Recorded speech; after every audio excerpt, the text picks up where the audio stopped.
Good advice there, isn't it? From the Eagles. Take it easy. Sometimes I want to say that, just I swear. Someone sort of out there is really angry about something. I want to go, take it easy. Don't worry about it. How are you? Well, here we go with the once a week lockdown broadcast on a Sunday. I think that's safe. I think I never have anything to do on a Sunday, and I do weekdays now. I've got my first sort of official job tomorrow in public. It's all right. It's a voiceover for a film, so I'm by myself in a booth. Don't think it's much safer than that. It's Blazing Samurai, a cartoon version of sort of Blazing Saddles, but with cats. Here's to cats. Cheers. Oh, here's to Brewdog. So, last week I sort of accidentally invented a new form of I sort of fused sort of advertising with charity shit, whereby I tell the truth about a product for no money, and they, if they want, give some money to charity, and they did. Brewdog, they said thanks for the shout out, and they gave cash to a few little dog charities here and there, and it's not the end of it. I won't say anything at the moment, but they're great. They're really good. I also found out they already give a lot to charity. They're just a great company by the look of it. But there might be more to come. So I'll think of another product to do that with. And again, right, when I was doing it, you remember last week I said, "Oh, I've heard about these things. Like the Kardashians get thousands of pounds for doing things." And I've been offered those. Now I thought I want it to be real. What the papers picked up from that was Ricky Gervais slams the Kardashians, like a lovely, positive thing. Or I didn't slam them at all. I said they're welcome to it. I just don't. I feel that when I say I'm telling the truth about something, I want to do that. I do things for money. There's nothing wrong with doing things for money. I even said I'd do an advert because everyone knows that. What I don't do is pretend to tweet some up for money without telling you the truth. That's all I said. I wasn't slamming anyone. But I think it worked. I think it's a great idea that I'd say things that I like.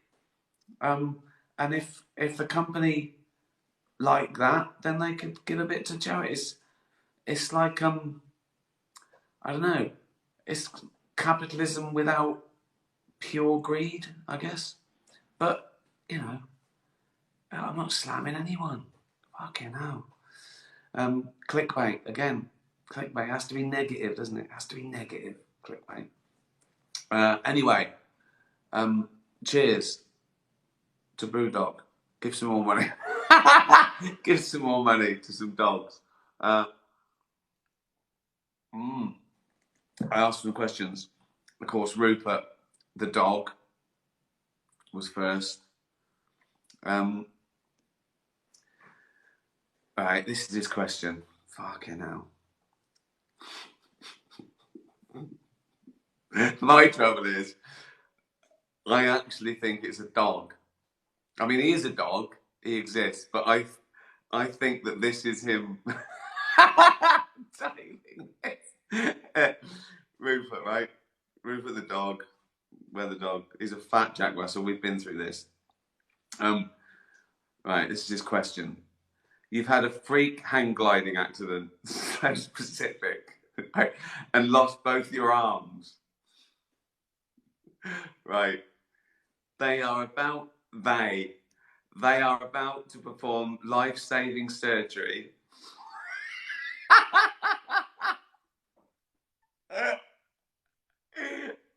But they only have octopus arms. octopus arms or shark fins? Which do you choose and why? Right, okay. That's so fucking stupid on so many levels, right? Right. Octopus arms. So, do I get just 2 tentacles? Or do I get 4 on each side? Do I get the whole octopus? Either way, it's got to be the octopus arms. Because shark fins don't do anything. They're just basically rudders, aren't they? What's the point of that? What's the fucking point of that? At least the octopus arms can do shit. It's a no-brainer, Rupert. You're a fucking idiot.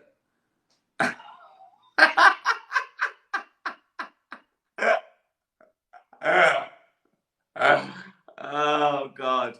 Although he did raise a lot of money by raffling a painting, and Susie Hope 7 won in it. £410 to the Mayhew.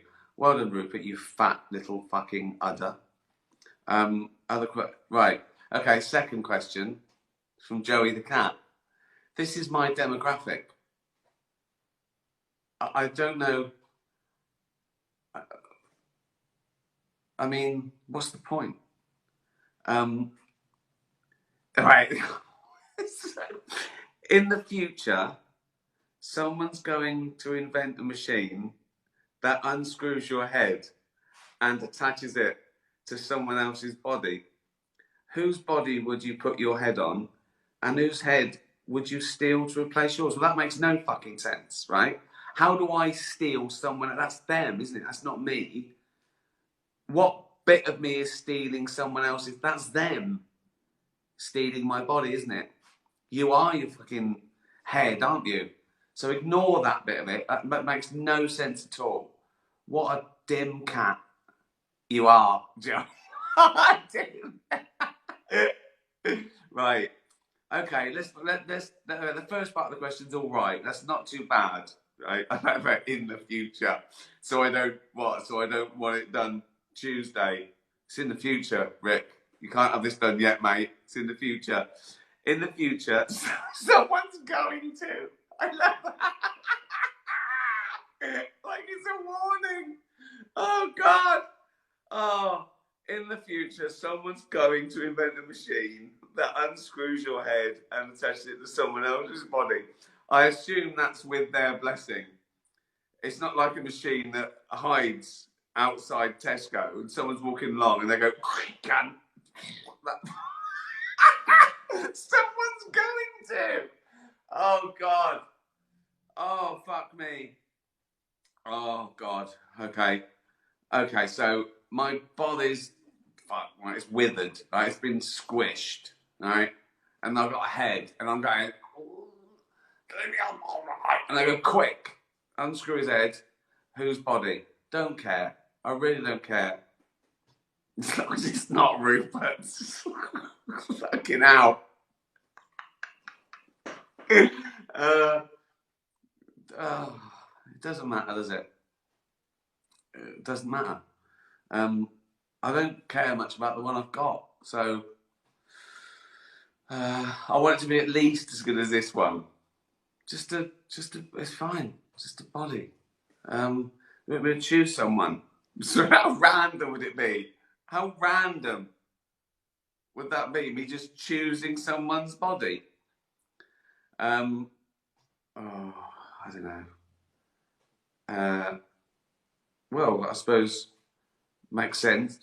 Why wouldn't I choose an athlete? Why wouldn't I choose Usain Bolt? My head, 30 miles an hour. Is that Ricky? I go like that. So you go like that. You go like that. Okay, is that? It's Ricky Gervais. He was going fast. Yeah. What a waste of time this is. I suppose that's the point, isn't it? It really is the best, honestly. Remember, I'm not getting paid for this. What's this? Alex, you often advise aspiring artists to write about what they know. Was this also your philosophy while writing music in your early years? And if not, do you think it would have benefited your musical career to do this? Yes, exactly, it would. I sort of wrote about what I knew, but when you're 18, 19, you want to be clever, don't you? So it was sort of pretentious, and I thought I was putting fucking Keats to disco. Uh, I think the big mistake that I wanted to be a pop star, I should have wanted to be a musician. And so I took that lesson, that failure, with me when I decided to do this, and I wanted to be a writer director, not a film star. Or do you know what I mean? So I think that's the lesson. But yeah, write about what you know. That doesn't mean a subject you're brilliant at. It means write about something you mean, almost. And that doesn't mean it has to be your true thoughts and feelings. It means you've got to mean it. You've got to want to do it. You got to get something off your chest. Get something off your chest. I think that's it, particularly in comedy. If you're walking around thinking something, it's probably good. It's probably unless you're mental, and you might be a genius. You might be mental and a genius. Try it. See what happens. So yeah, I think that's what you mean. Irish Hugh says, "Who gave you the go-ahead for the speech at the Globes?" NBC, they're lawyers. I've heard that other presenters have like 20 writers for weeks. I turn up with a scrap of paper, and I go, "I'm going to do this." I've done that every time. They've looked at it every time with lawyers, and they've said, "Yeah, that's fine." Because I've usually done the research. I usually make sure something I say is either, it would pass for satire, or it's true, or it's obviously not true. It's stupid, or it's my opinion. And I go after people's public behaviours, things that have actually happened. Things they worry about more. I don't lie about anyone or break the law, and things they worry about more is language. I think that would be the thing, which is fine. I even tell them a couple of times where I've wanted to swear when I'm going to do it, and they've got a little delay and they bleep it. Some I don't tell them, but keeps them on their toes. Don't it? I told you that the thing when I did the thing about the joke about cats when I start off, the world. What was it? The world got to see James Corden as a fat pussy. He was also in the movie Cats. And I say, God, the reviews. One said, this is the worst thing to happen to cats since dogs. Then I go on, I say, Dame Judi Dench defended the movie, saying it was the role she was born to play because she likes nothing better than plonking herself down on the carpet, lifting her leg and licking her own minge. And the little meeting before, when there was sort of like 15 people in the room, execs and lawyers, that's the thing they were about, the word minge. I was going, it's fine. And then someone looked up and went, oh, it says British term, vulgar term for vagina. I go, well, of course it's a vulgar term for vagina. What word isn't a euphemism, isn't? I said, what can I say? And the lawyer went, vagina. I went, that's worse to make it so real and medical and like I actually mean it.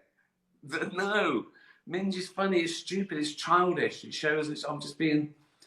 And they worried about that. And we went through lots of words, right, that I could say. I was going, I'm not saying that. Like worse. Like I said that they were quim. I'm not going to say quim. Fucking hell, right? It's just meant to be a little playful, silly joke, right? Anyway, eventually they agreed that I could say mint. The point was that I wanted to say it unbleeped because it doesn't work as well if you have to bleep it. Because people go, "What did he say?" And they said, "Yeah, okay, we're fine. We'll bleep it." And they did bleep it, and I knew they would, so I pointed when I said it. So I won. After I got home, I told Jane all about it. She went, "Oh, you should have said clunge." Of course, I should have said clunge. Clunge is perfect, isn't it? Great. Right. Fiona says, "Are you going to do a bit of mass this week?" Oh yeah, I said I'd do a bit of Bible reading, didn't I? For a laugh. I should read the bits. If I read the mad bits, I should read the good bits and sort of go, well, I sort of agree with that because there are good bits and bad bits. And my point is, you know, good Christians know the good bits from the bad bits, don't they? And I sort of say to them, well, if you know the good bits from the bad bits, you don't need the book. You're already good, right? So, one that comes up now and again that I think that is one of my favourite bits from the Bible is that let he amongst you who is without sin cast the first stone. People need reminding of that, particularly on Twitter. Oh my God, people are so judgmental. Oh my God, people say the wrong thing. They can say 50 brilliant things and then one thing that people know, you're out. No, he said, we agreed with 50 of them, but that one, no, you're out. Everyone's different. Everyone's a mix. Take the rough with the smooth. Most people are all right. Yeah, I should do that, shouldn't I? That with Bible. Sean Morgan says, why bother? That's the question. I'm struggling to get an answer. Now, does he mean why bother doing this? Right? Because that's obviously a reply to my, I'm doing a live broadcast, any questions? Does he mean why bother? Right? Which is a very good question. Or does he mean life in general? Which is another good question. Well, bother, you're here. Make the most of it. You know what I mean? People take the why are we here as the why should we stick around? Well, that's not the same, is it? Why are we here? We are. We're 1/1,000,000th in a long line of creatures that survived. We're here. We haven't got long. Make the most of it. Do things you like. I've never understood that. But what's the point? If you're going to eventually die and there's no afterlife, why live? Well, because fucking hell. It's 4 trillion to 1 chance that you are around. Make the most of it. And then go back to not existing. It's not the other choice. Yeah. I talked about this in Afterlife when Kath says, well, if there's no point, why don't you just kill yourself? You just stop now. Which is ludicrous. That's like saying, the metaphor I used was it's like watching a film that you really love and going, oh, it's going to end soon. Might as well finish it now. No point. This is all we've got. Enjoy it. It's amazing. And then you go back to not existing. Enjoy it. Chris Pilgrim says, do you regret anything you've done? Well, the quick answer is no, because it sort of doesn't make sense to. I can understand, I haven't done anything that bad. I haven't killed anyone, right? Which I'm sure if you kill someone, you probably regret it. But little things like failures or, you know, that I always think that, do you mean if I could erase something and everything be the same? Well, maybe I'd go back and go, oh, you know, wish I'd have flossed more, my teeth. But all those things that you did that you think, oh, I could have done that better, you did. Making mistakes is learning. It's crazy. It's crazy to think that I wish I could go back and just do everything perfect first time. Well, life's not like that. All of the bad things that happened that were shit, oh, why did I do that, right? They led to something good, and it wouldn't have been the same. If you like what you've got now, well, everything you did led up to that point, and anything you change, you'd be at a different point. So it doesn't really make sense. All you got to do is just keep trying and keep getting better. As I said before, if you're always trying, you can't fail. Because if someone says you failed, you go, I haven't finished yet. I haven't finished yet. Life is learning. Mistakes are valuable. Ricky Rampage says, Angels with Dirty Faces is a top film suggestion of yours. Thanks for recommending it. Are there any other films, series you can name which have positively encouraged or influenced any of your writings in the past? Loads. That was, I think, a website, IMDb or Oscars or something, tweeted, what's the best ending, without spoilers, the best ending to a movie? And I said, Angels with Dirty Faces. In fact, I used a bit of the ending in The Office and sort of disguised it a little bit. I can't tell you about it because it'll ruin what I did and what the ending is. But anyway, it's an amazing film. It's an amazing film. It's about morality and luck and the hand you're dealt and what you do with it. It's an incredible film. Others, yeah, loads. Loads of films. The Apartment had an effect on my work and writing. The ending of that, where it doesn't end in a kiss and a wedding and they lived happily ever after, when she just says, shut up and deal. I've always tried to do something like that. Like in Ghost Town, when she says, it hurts when I smile, or Invention of Lying, I want fat little snub-nosed kids, I'm your man, or whatever. You know, I've always tried to do it like a bit of hope as opposed to, and they all lived happily ever after. So that was a big influence. But so many. Oh, I should give you, as this is sort of coming out of lockdown, I guess,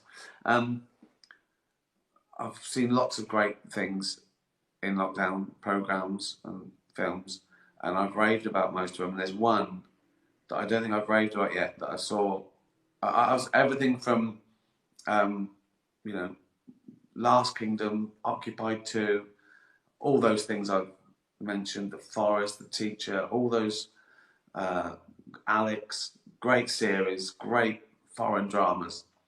I think the standout one of the year is Caliphate, Swedish. I mean, it really is up there with my favourite series of all time, The Bridge and The Wire and Sopranos, and it's great. Caliphate on Netflix. It's about recruiting sort of teenage girls to go to Syria. I don't want to give anything else away because whatever I say it's about, it's more than that. It's more than that. Brilliant, really good. There you go. Angels with Dirty Faces, Caliphate. What other?